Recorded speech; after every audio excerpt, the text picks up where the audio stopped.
আজ ভোর ভোর বাস এসে আমাদেরকে পৌঁছে দিল ডুবরাজপুরে।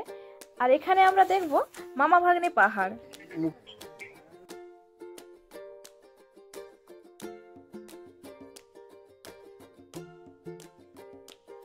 এখানে প্রথমেই যেটা আমরা দেখতে পেলাম সেটা পাহাড়েশ্বরের শিব মন্দির।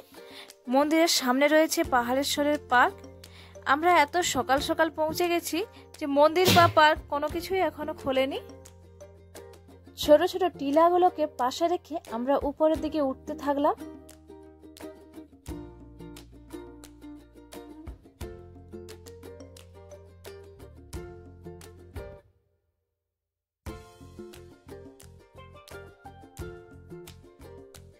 এই পাহাড় জুড়ে অনেক পৌরাণিক কাহিনী প্রচলিত আছে।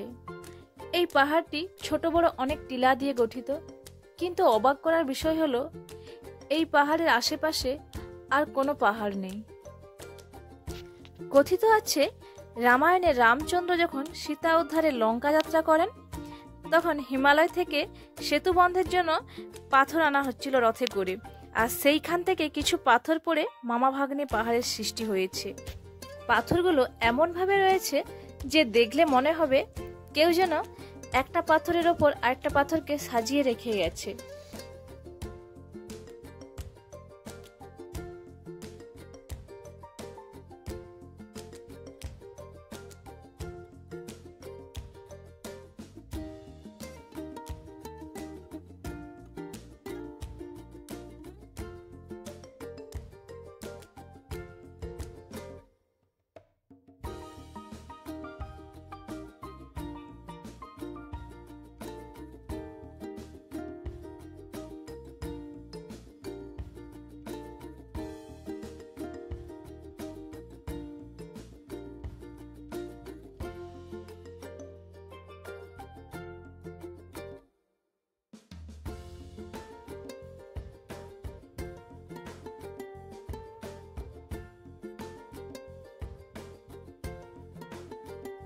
এখন আমরা এখানে সব থেকে উঁচু ও আকর্ষণীয় স্থানে চলে এসেছি, যেখানে রয়েছে মামা ও ভাগ্নে নামক দুটি পাথর।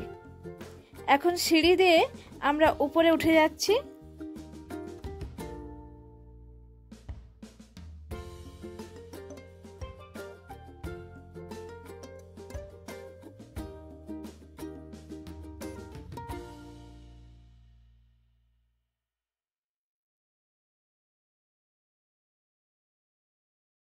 এখন মামা ভাগ্নে পাহাড়ের উপর উঠে যাচ্ছি। এইটা হচ্ছে মামা ভাগ্নে পাহাড়, এটা মামা, পেছনে আছে ভাগ্নে পাহাড়।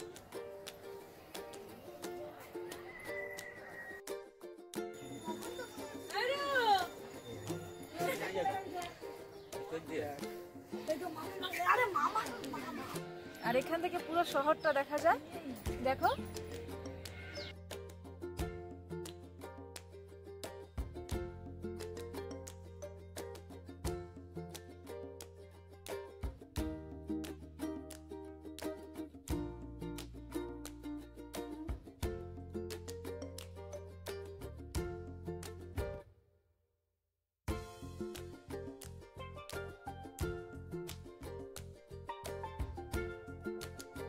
ঠিক মামা পাহাড়ের পাশেই রয়েছে শ্রী শ্রী কামাখ্যা মাতার প্রাকৃতিক জনি।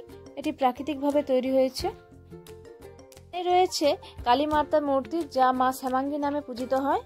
এখন আমরা ফিরে যাচ্ছি, পাহাড়ের নিচের দিকে নেমে আসছি। আর দু সাইডে বড় বড় ছোট বড় টিলার সঙ্গে সঙ্গে রয়েছে অনেক গাছ, পুরো সবুজে ঘেরা।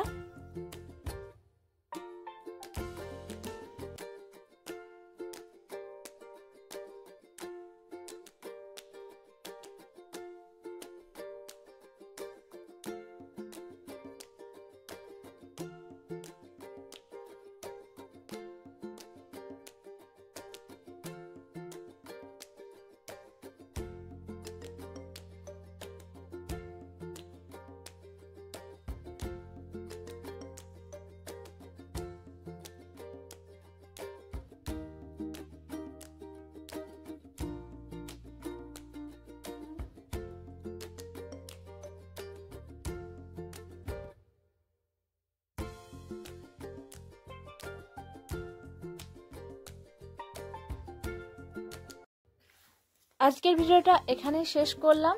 কেমন লাগলো অবশ্যই কমেন্ট করে জানাবে। আজকের জন্য টাটা।